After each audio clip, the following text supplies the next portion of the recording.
Hello, and welcome back to another edition of the Creamsicle Chronicle podcast. My name is JT Olson. I'm flying solo tonight. Co host Garrett Ballard had a work conflict. So, Garrett will be back on Friday at our normally scheduled time to give you all of his up to date thoughts on the NFL draft and everything the Buccaneers did. So, for now, you're going to have to make do with just me. Nice consolation prize. Could be worse. So, I'd like to think I've got some good things to say. If they're not good, insightful things, they're positive things. Because there's a lot of positive things to say about this Buccaneers NFL draft. This was an excellent draft for Jason Light. I feel really happy with this haul they got. And it wasn't all my ideal players. And Garrett and I previewed all these positions leading up to it. So all of our thoughts are out there. But overall, these were all really good picks for where they got them. A lot of really great values. They got a lot of really great players. A lot of them I didn't expect to be on the board. So, bravo, Jason Light. You did another great job. This is why you're one of the best GMs in the game. And two things we learned from this draft class. One, it's how good Jason Light is at his job. Grades are coming in all over the place.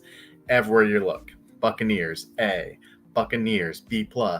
Buccaneers, A. Jason Light just did his thing, quietly crushed it once again.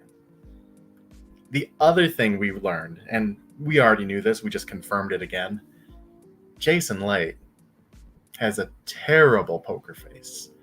I really believe if every GM sat down to play cards, Jason Light would be the worst of the bunch because he is so transparent with what he is thinking, and I love that.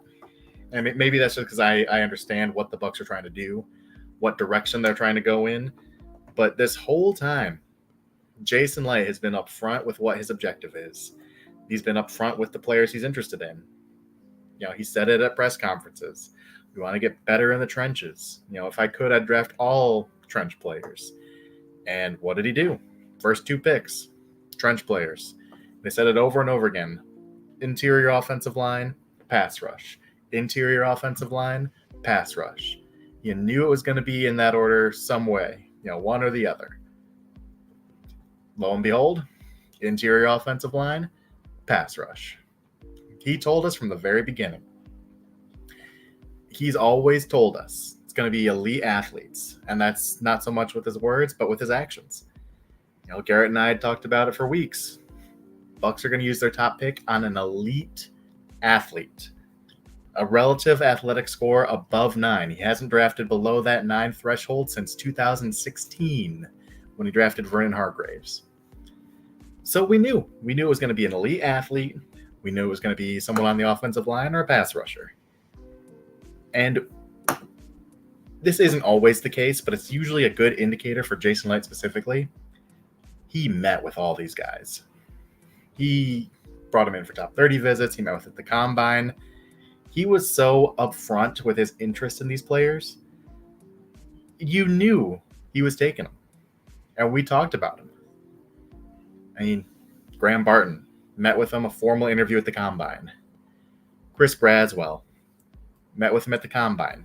He couldn't recall if it was a formal or informal, but we knew he met with him at the combine.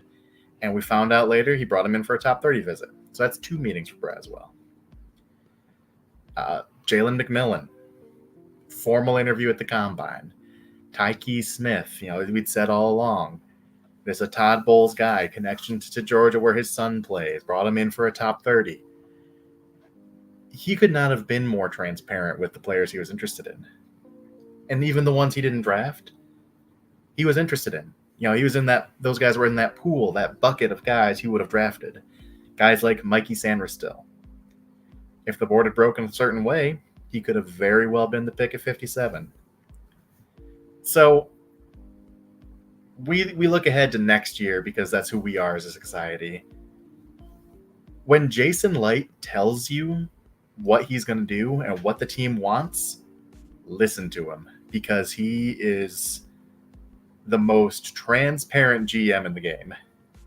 There is no question what's going on in his head. So That's fine. That's not a good or a bad thing. I think it's a good thing because it makes predicting what the Bucks are going to do and creating content for it that much easier and that much more interesting. You can really dial in on a handful of prospects because Jason Light likes them. But at the end of the day, doesn't matter if the GM is honest, doesn't matter if they're a liar, as long as they get the job done. As long as they bring in good players, they win games, they win divisions, they win championships. This is a bottom line business, and bottom line, Jason Light brought in a haul of prospects, an absolute haul. And it started with the top. Graham Barton, left tackle out of Duke. And this is one that Garrett and I had a little bit of disagreement on, in our private conversations. A little bit lower than the consensus both of us are, but me in particular is a little bit lower than Garrett even. Graham Barton, one, he's an incredible athlete for his position. Kent Lee Platt, creator of the RAS score, ranked him as the most athletic center prospect ever since 1987 when they started measuring these things for the draft. No one has been a better athlete than Graham Barton. His speed, his quickness, his explosiveness. There's never been a more impressive athlete at this position. And that matters. If you don't think it does, you're wrong. It does. You could argue the degree at which it matters, but it absolutely matters. Now, as I said, I'm lower on Graham Barton than the consensus. He was not my top-ranked center or my second-ranked center. He was my third-ranked center. But here's what I'll say, and I want to have this little nuanced conversation on it. Graham Barton played left tackle at Duke. At that position, I think his weaknesses are magnified. I question his hand placement, using his arms to get good position on his opponent. As a tackle, he has shorter than average arms. Moving him inside to center, he'll have average to above average arm length. That can help him with that hand placement. If you have longer arms than your opponent, you've got the reach. I mean, if you watch boxing ever, you know that reach length matters. It's the same in football. If you've got your arms fully extended, they can't get to your chest, and that's where you control someone. So moving Barton inside to center will mitigate that weakness. It'll really make it less of a factor. Now, he still has to work on the technique, on where those hands are going to go and the placement and things like that. But moving him inside will help with that. I've also questioned his control, I'll say. Graham Barton fires out as well as any offensive line prospect you'll ever see. You talk about guys hitting the sled and putting in the work there, drive blocking. Graham Barton is great with that. Here's my problem. Sometimes he's too aggressive with it. He's too far out over his skis and he's out of control sometimes. But at left tackle, that's a bigger problem. Because in college and in the pros now, the offensive line, it's not a line anymore. It's almost like a U. So he's starting further back and he's firing out further. So he's got more ground to cover to make contact.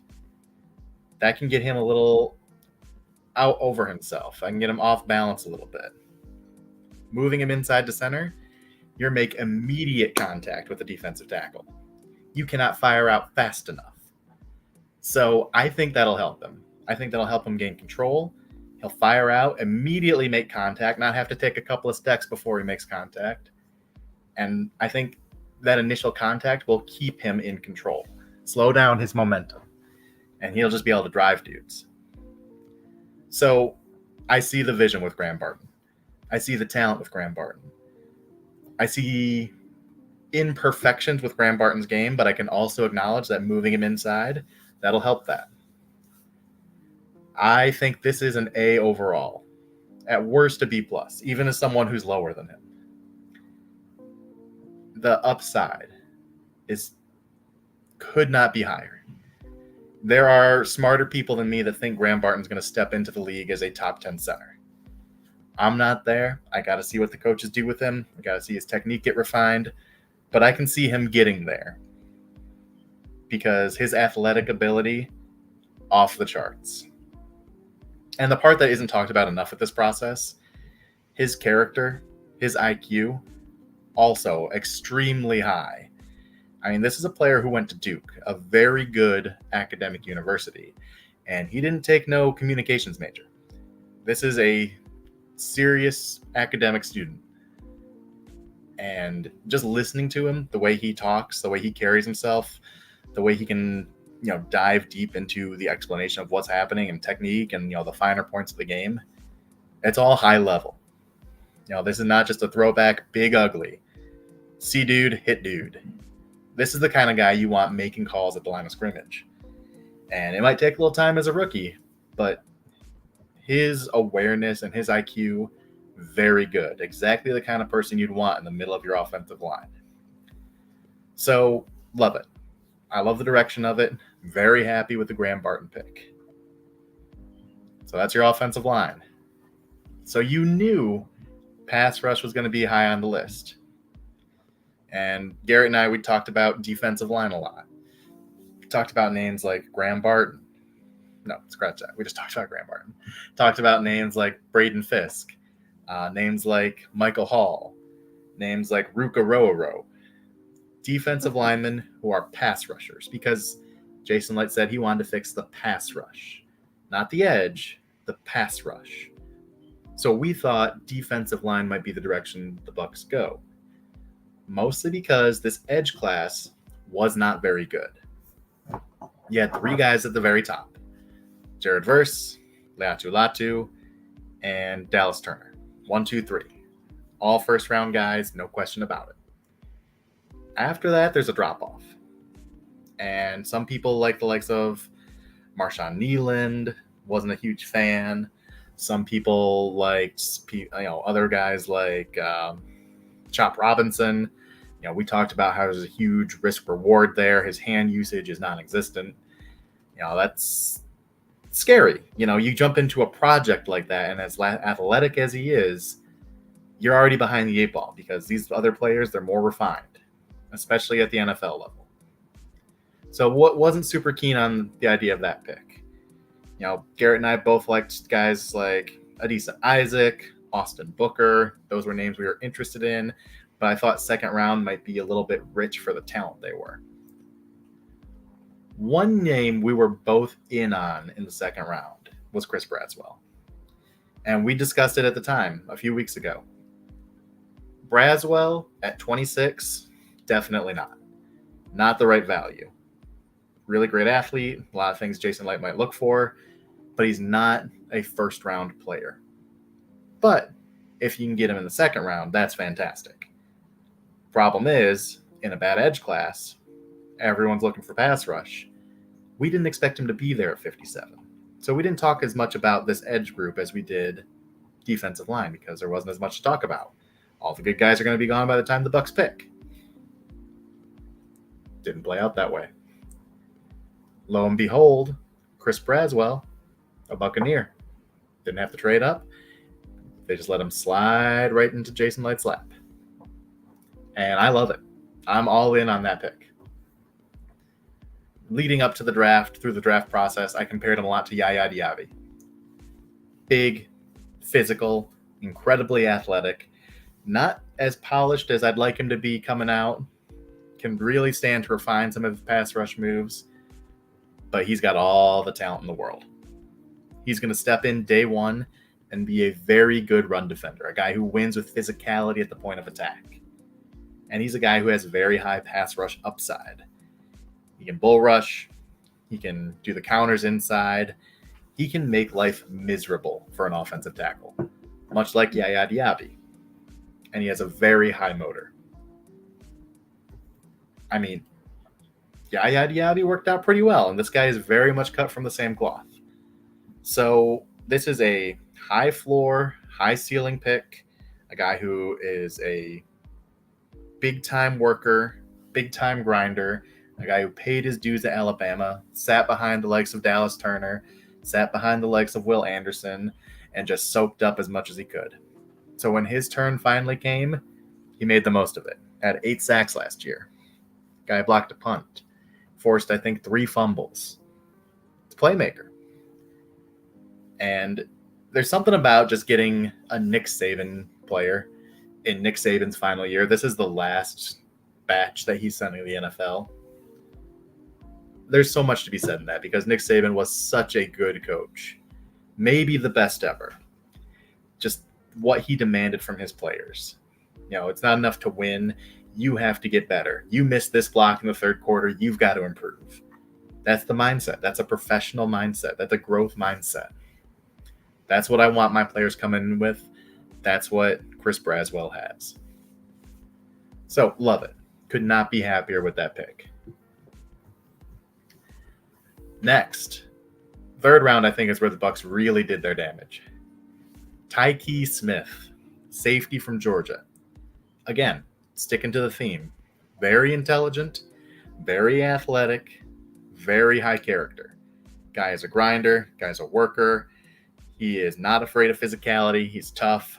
Led Georgia's defense in tackles with 70. He had 4 interceptions. He's a playmaker.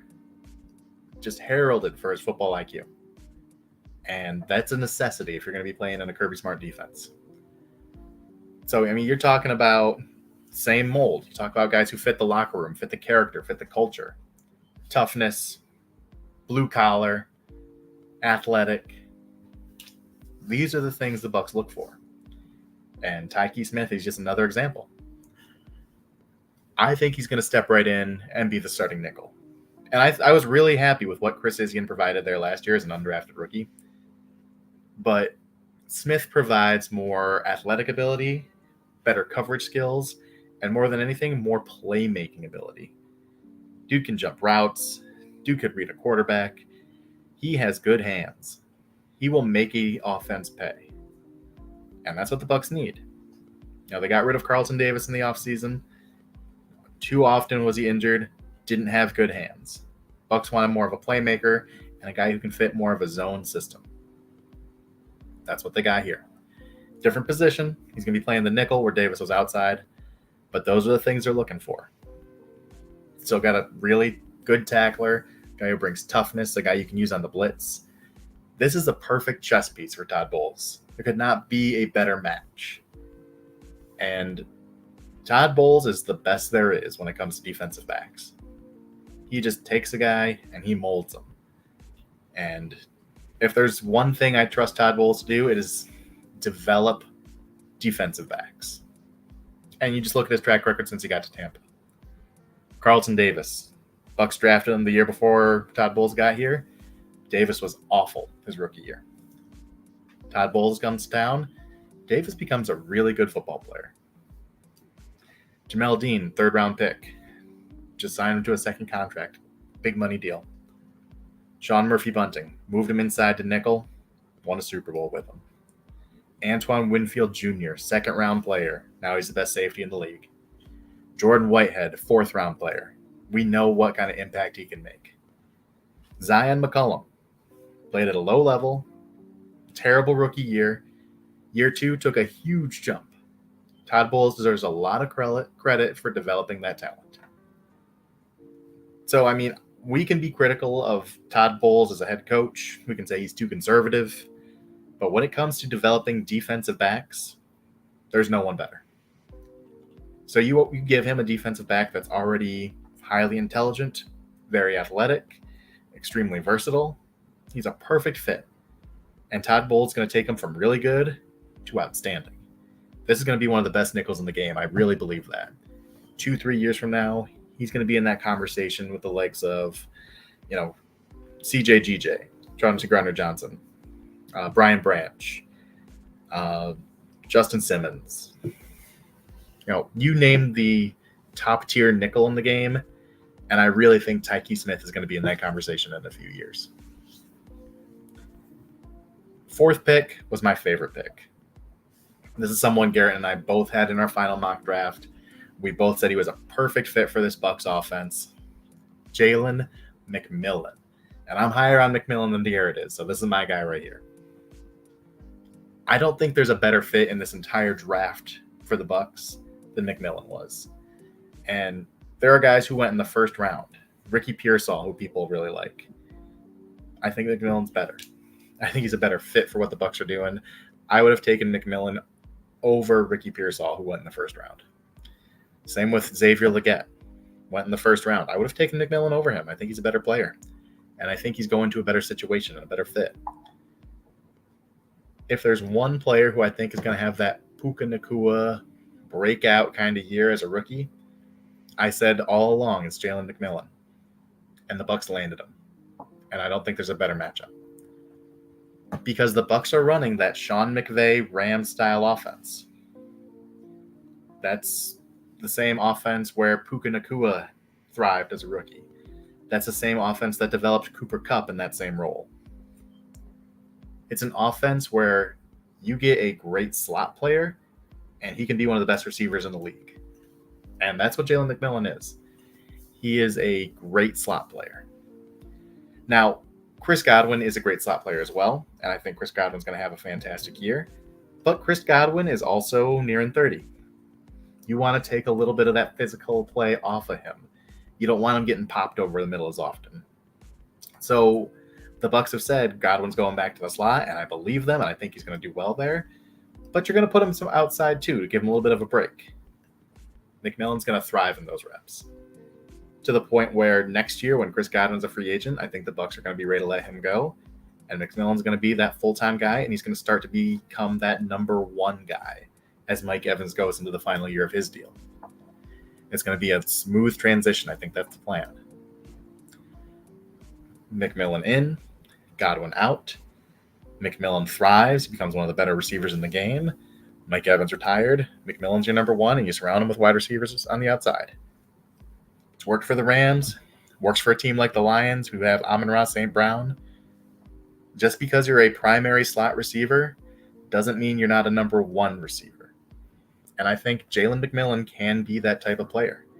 Maybe not as a rookie, but 2-3 years from now, just like Tyke Smith, I think there's going to be conversations about him being a top 10 receiver in the game. And I know that sounds crazy for a third-round pick. I know I'm going to be probably higher than anyone else is on that projection. But I think he's got the ability, and I think he's in the perfect situation. I don't think there's a team more equipped to showcase his talent. So it's when talent meets scheme fit, beautiful things can happen, and I really think that's the case with Jalen McMillan. I really do.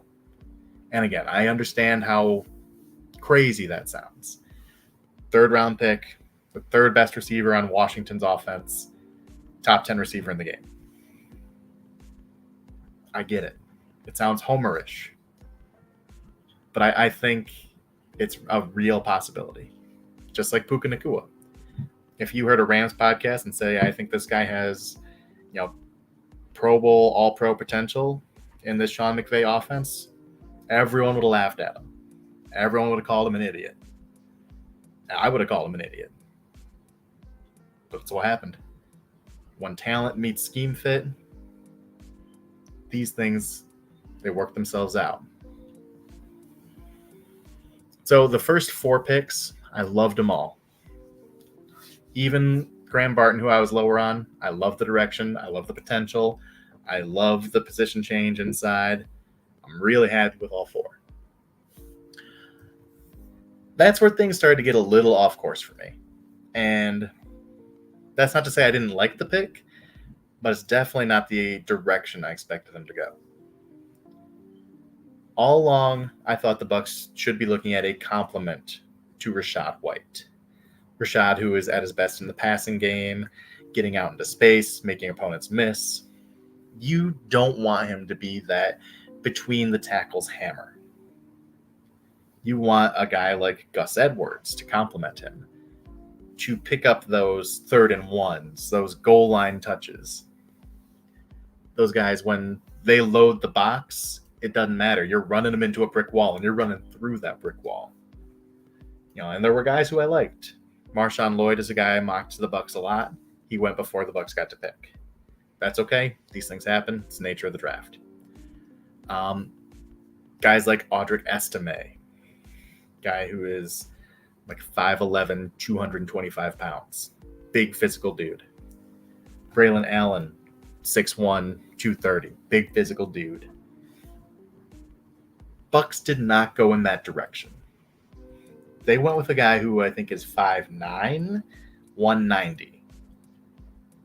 So not the hammer I thought they were going to be targeting. Not the hammer I thought they should be targeting. Instead, he's more of the same of what they already have.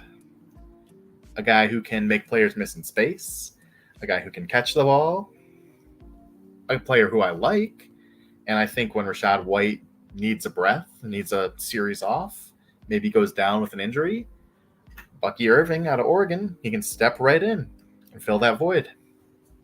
I don't think there's a massive drop-off. But I don't think he's a compliment. And as much as he ran between the tackles at Oregon, I know they used him in that way. NFL is a different game. You know, this is not an Oregon offense where Bo Nix is spreading everyone out and the defense has 5 guys in the box every play. This is the NFL. Defensive linemen are bigger, faster, stronger. Linebackers, bigger, faster, stronger. So I don't love the idea of a guy who's 5'9", 190 being my between the tackles thumper.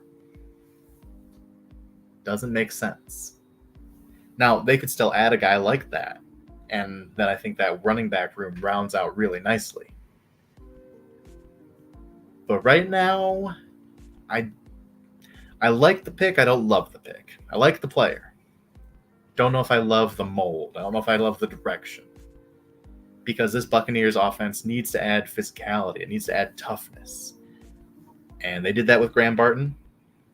Don't know if they did that with Bucky Irving. But I like the idea of constant waves. You know, you take out Rachaad White, you still got a guy who can come in, make players miss, catch the ball. You can just keep doing exactly what you want to be doing. Doesn't change your game plan. I just wish there was a little bit more element of physicality. A little more smash mouth, you know what I mean? So I'm fine with the pick. I have no issue with it.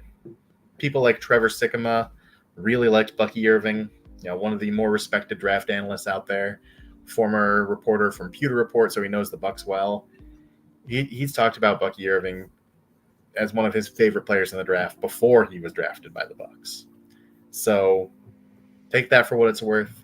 Again, I like the player. Just not sure it was my ideal fit for what I thought they needed. Got a comment in the chat. Good evening, JT. Agree with the RB position. Praying that Jason Light finally hits on this position, the guy that can really run the freaking ball, especially between the tackles. Yeah, Jason Light does not have a good track record at running back.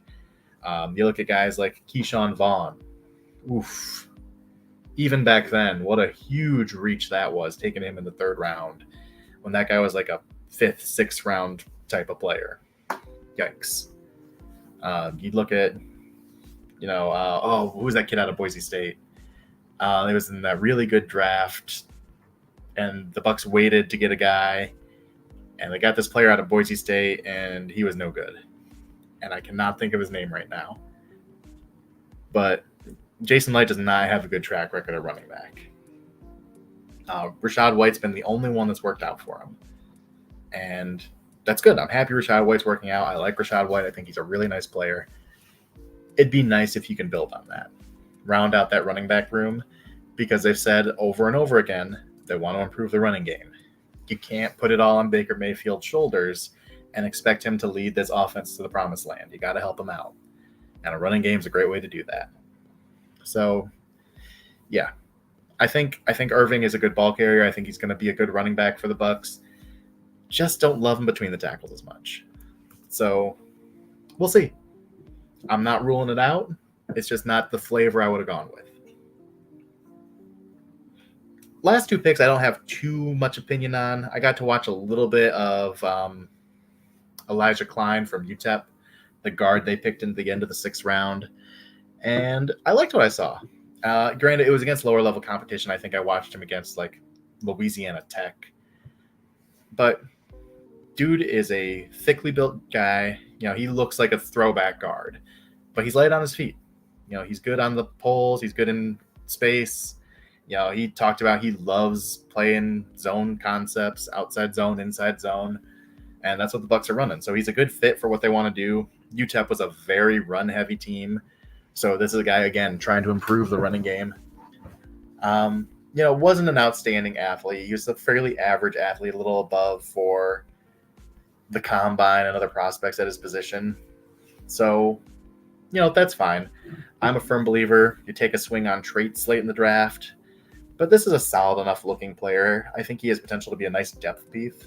But I don't know if he'll ever be a starter.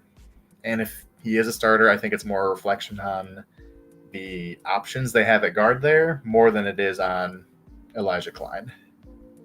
Jeremy McNichols, thank you. That's the name I was thinking of. Running back out of Boise State. Was not good. Got a comment. John Spencer, appreciate you for tuning in. What's going on, JT? Love the Bucky Irving pickup. Pair him with Sean Tucker, and you have some future potential studs. Little thunder and lightning. Yeah, man, I love Sean Tucker. I was really high on him last year as a UDFA. He hasn't worked out so far, but I'm hoping that turns around. I would love him to be the answer to those questions. I still believe. I still do. Work on that pass pro. Get that medical issue cleared up. I'm not out on Sean Tucker. I like him a lot better than what I liked Keyshawn Vaughn, that's for sure. But again, I don't know where the thunder is because, Sean Tucker's a, squatty enough dude for his size, but he's not super big. He's not the ideal guy I want on the goal line. Even if he pans out, he's more lightning than thunder, I think. So it's more of a lightning and lightning than a lightning and thunder. Last pick. I said it before. This late in the draft, you take a swing on traits. That's what the Bucs did. Tight end, he ran a 4.47 in the combine on his 40-yard dash. For perspective, that's the same time that Jalen McMillan ran. He ran faster than Jalen Polk, one of the receivers who went in the beginning of the second round from Washington. So, in terms of this explosive Washington Huskies offense, he was the second fastest guy on the team behind Rome Odunze. Now, there's a reason he wasn't the featured piece of this offense. He's a bit of a project. Not where you want him as a blocker, can improve as a route runner. But in terms of athletic traits, there's something to work with here. And in a tight end room that I think is pretty wide open after Cade Otton, I like it. You draft him, you take a year to develop him, you see what you got. Because, spoiler alert, O'Keefe is nothing more than a fullback, lining up all over the field. Payne Durham, he's kind of just a jump ball contested catch guy. So if you're really looking for a guy who's a weapon in the passing game to kind of fill that Cam Brate role, more than any of those guys, it's going to be Devin Culp. So I don't think it'll be year one. I have no expectations for him as a rookie. If he makes the team, I'll be happy. Get him on the practice squad, develop him. But that's all you're looking for. A developmental project. Maybe there's an injury, he can step in, make some splash plays. And if that's what you get, it's gravy. And maybe you can turn him into something down the line, and I'd be happy. But that's what good teams do. They find traits, they develop traits, and they turn them into players. Now that's where we got players like George Kittle. George Kittle was an elite athlete coming out of Iowa. He was a blocking tight end. He wasn't a featured playmaker. San Francisco drafted him in the 5th round and developed him. Now he's one of the best in the game. That's what good franchises do. That's what good coaching staffs do. They take the ball of clay and they mold it. You got something to work with here. Now you just got to turn it into something. So for a 7th round pick, I think that's a really nice pick. I think it's a smart investment of that kind of capital. And you just see what you got. If you can get something, it's a bonus. Because 7th round picks don't typically make the team. And I think he can. Again, Payne Durham isn't anything I think is a sure thing. I don't think his roster spot should be guaranteed. If you're going in more of a pass-happy direction, more of a spread direction, keeping a guy like Culp on the roster makes more sense than a guy like O'Keefe, who is, again, just a blocker. He is not an option in the passing game. I think back to the beginning of last season where the first 2 passes from Baker Mayfield were both to O'Keefe, and it did not go well. So I think Culp has a real chance to make the roster. I think he can become something. I just don't know that he did anything right now, which is fine. 7th round pick, that's what you expect. So overall, I'm in favor of all these picks. I think Bucs did well on all of them. Nothing I dislike, maybe philosophy or direction I don't agree with, but the players themselves are all thumbs up. They're either going to be impact starters, impact depth piece, or a potential piece down the road. Can't do better than that. I mean, you look at the best drafts out there this year, Bucs are right there with them. And they were picking at the back end of the first round. It's not like they were the Bears who got Caleb Williams and Rome Odunze. 2 impact potential franchise-changing guys. I think the Bucs got 4 impact guys, potentially franchise-changing. You talk about Graham Barton. You talk about Jalen McMillan, who I'm very high on. Tyke Smith. You can change the face of your secondary. Chris Braswell, if he turns into a pass rusher who can get 7-8 sacks. These are guys who change the course of your franchise. And you only need 2 or 3 drafts like that. 2 or 3 great drafts take you from being a bottom dweller to a contender. It changes that fast. Last year, the Bucs had a great draft. This year, I think the Bucs had a great draft. So this retool, rebuild on the fly process they've gone through the last 2 years, it's working out well because of these draft classes. And I think this year is just another step on that path. Comment, I really like Culp, ran a 4.47 40, and he has good hands. I would not be surprised if he's the second tight end on the team. Honestly, I wouldn't either. And he's got a lot of room to grow, and he's got a lot of room to develop. But in terms of pass catchers, in terms of playmakers, he's got a clear path to that job. So if he can flash a little bit in training camp, if he can develop as a route runner, be polished a little bit, there's no reason he can't take that job. So, again, very, very happy with it. And one thing I'm particularly happy with, and this is just a me thing, numbers came out today. All of these draft picks have their numbers released from the Bucs. So, this is just one of those aesthetic things that I love. I love all of these players have ugly numbers.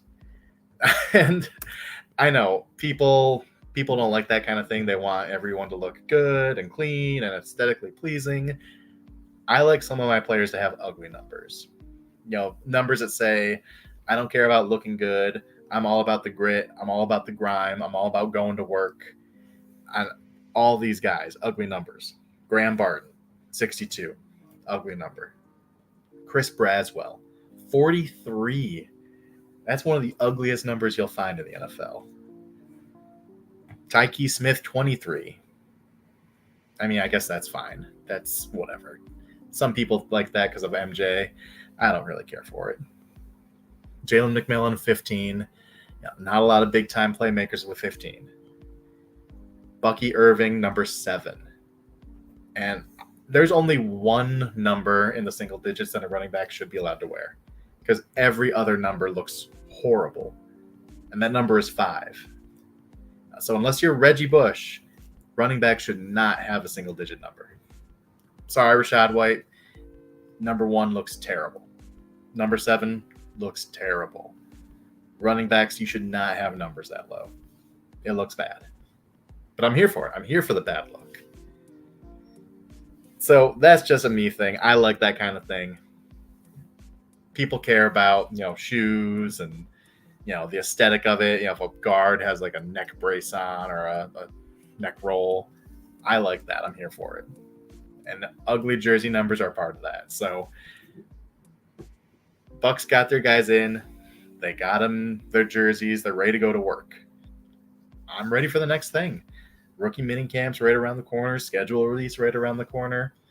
I think this is going to be a very good class.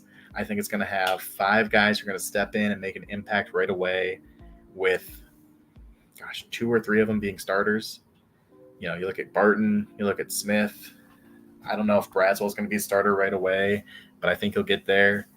I think McMillan's going to be the semi-starting slot receiver with Chris Godwin. They're just going to rotate him in and out, go 4 wide receivers. He's going to be one of those inside guys. So that's 4 starters right there. Starter / semi-starter. And then Bucky Irving's probably going to be RB2. So it's nothing but positive. And again, I try and be as honest with my evaluation as possible. That's why we do draft previews leading up to the draft, because we don't want to play revisionist history. When they pick a player like Logan Hall, we're on record for saying Logan Hall's no good. And if the Bucs pick him, it's a bad pick. And when the Bucs picked him, we said it was a bad pick. So I'm being honest and sincere when I say this is a great class.